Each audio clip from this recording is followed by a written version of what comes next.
The Sweaty Princess. Once upon a time, there was a girl named Curly. Her blonde hair was beyond perfect, and her smile was sweeter than those most had. The princess was nice, admiring, and slowly, whoever she met fell in love with her hand. However, as most people know it, all princesses bear a secret or two. Curly's soft body was tempting in vision, but once you approached her, you smelled the perfume.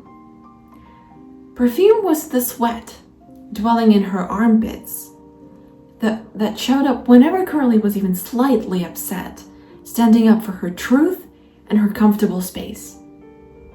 Sweat was her armor, her mild protection. However, she feared it as much as she loved. No princess or prince will approach me, oh Sweaty. Forever I'm bound to be set apart. And truly, many visitors from all over whenever approached lovely Princess Friend Scarce. She cried and she thought that no longer tomorrow could she be the princess that everyone loved. That's where I'm at. I will be continuing this now. But before I do this, I want to introduce myself. Hi everybody, I'm Anna. And today we are talking about magical challenges in this world, and particularly the challenge when somebody tells us something about our body, and in this case it's about our body sweating. We all, maybe once or twice, or maybe we have encountered it, not personally, but with someone else, our relatives, our friends, our acquaintances. But we've all had this moment when we've either heard someone telling someone that they've smelled, or someone telling us that we're smelly, and it's always a really awkward moment, and especially for the person who is being told that they're smelly. It even once happened to me, and I realized at the time that what I really wished is to have someone, a bigger sister, who would not just told me how to rectify the situation and not smell, but to kind of like calm me down and tell me it's okay, and just comfort me and tell me it's not such a big deal.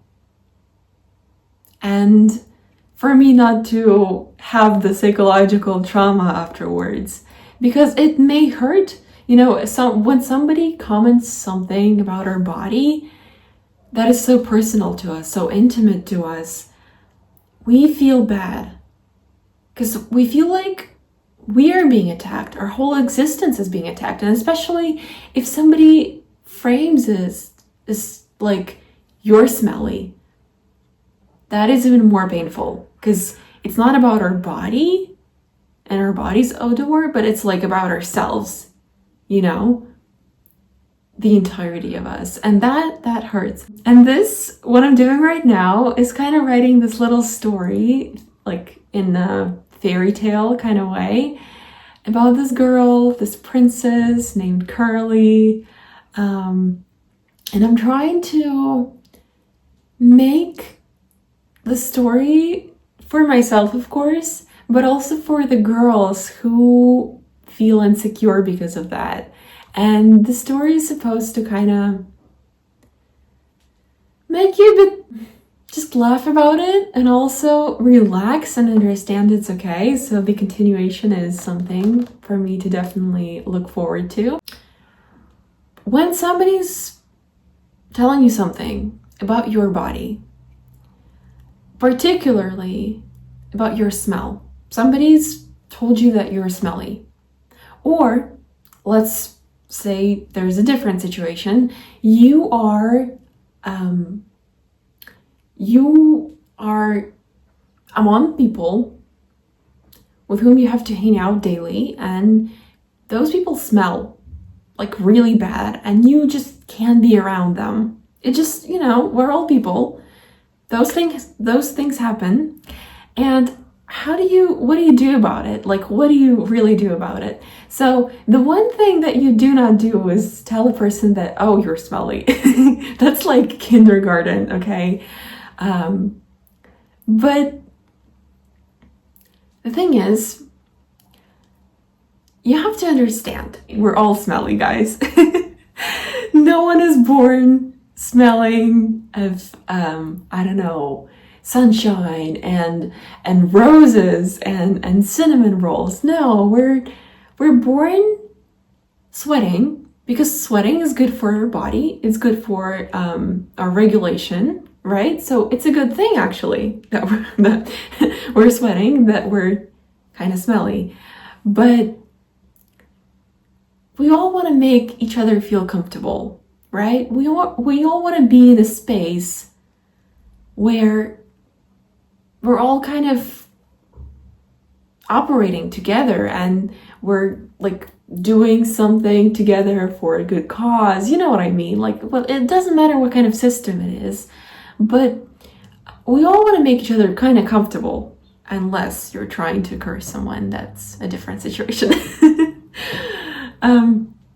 So you can just, if you're about to approach someone, you can just say that, like, look, I smell and everybody else smells as well, but we're just trying to kind of cover it because, like, we want each other to be comfortable. So, like, what do you think about maybe doing the same? Because, like, I get you, bro. I get you. I'm just like you, but maybe it would just make our work better. It's not about you at all. It's just, the way systems operate. Like, when we're in a system, we have to not diminish ourselves. No, but we have to just kind of compromise and learn a way to work together. So those people who do not smell, they do. They're just trying to cover it. That's it. And there's nothing shameful about it at all, because it's actually good for our body. Like, that is something I, at that time, wished someone told me and reassured me and told me that it's not a big deal at all. You just, like, there are ways to kind of cover it that will also make you a bit more comfortable, right? So it's for you, but it's also like, it's not a thing to be ashamed of, And I'm hoping that finishing that story will also help. I don't know if I'm uploading it anywhere, but maybe I am. Hey guys, look what I found. I believe it to be the perfect place for you to hear the rest of the tale about Curly. So, let me come here, sit, and I'll read it to you. Look how comfy it is, wow. And the view, I mean, it's perfect. Utter perfection. But one bright eve, as stars grew pale, 3 princesses arrived by veil. They laughed and sang, then made a vow to tell the truth right there, right now. The first one said, "My morning breath has scared me more than dreams of death. But when I met my prince, I learned he smelled the same. My fear was burned. We found a spell in silver ink. It whispered, 'Clean the tongue,' you think. And so we did, with mint and song, and laughed that we had feared so long. The second spoke. My legs were wild, my hair unladylike," she smiled. "Yet my dear prince adored that flame, and loved me fiercely all the same.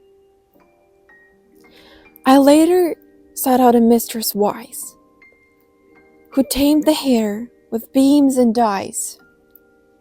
Now soft or wild, I both can be, each one a mirror still of me." Then Curly blushed and whispered low, "There's something you must also know. I sweat too much, and I confess it makes me fear I'm worth much less."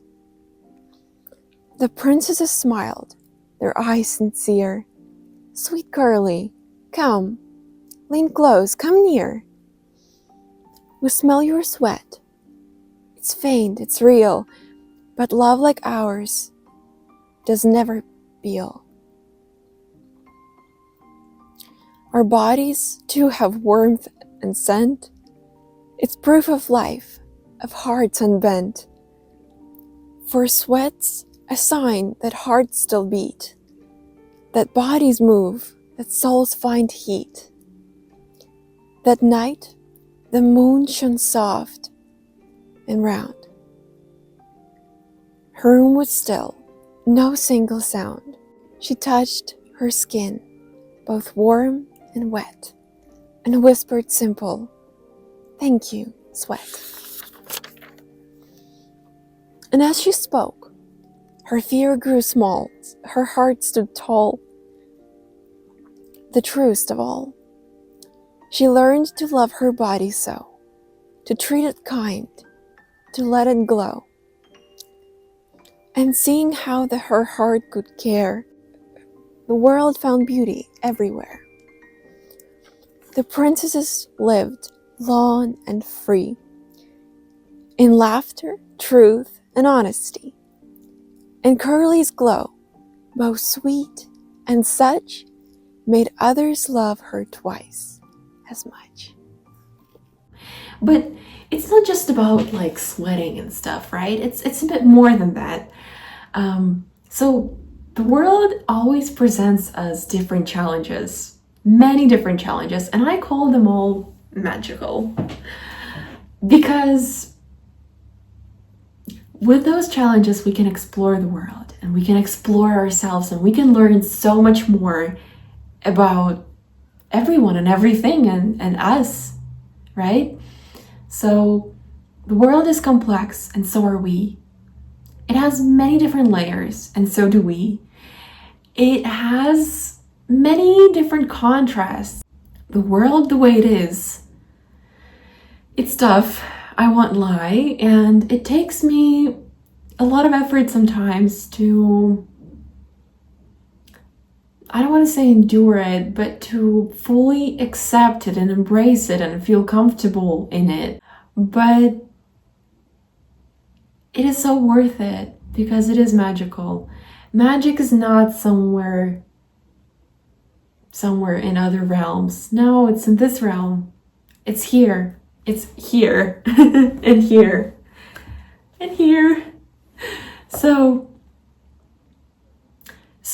things like that will keep happening to us. Different things.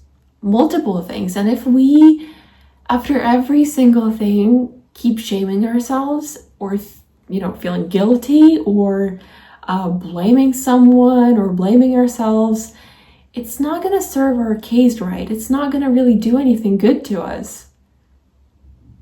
Except for maybe making us feel sick.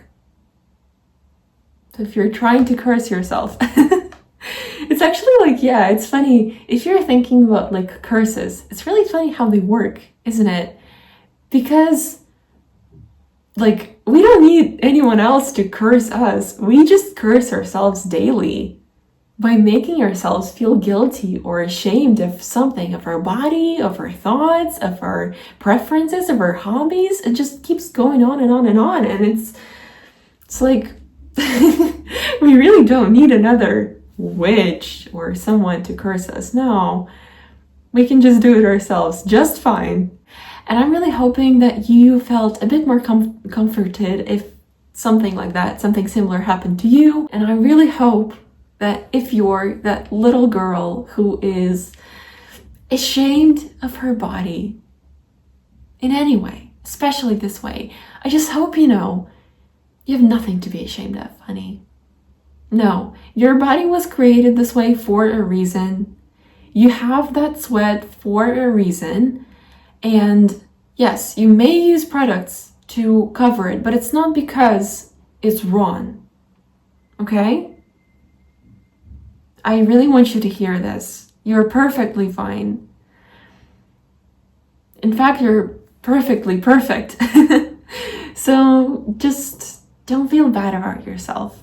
Instead, give yourself love and affection and be kinder to yourself.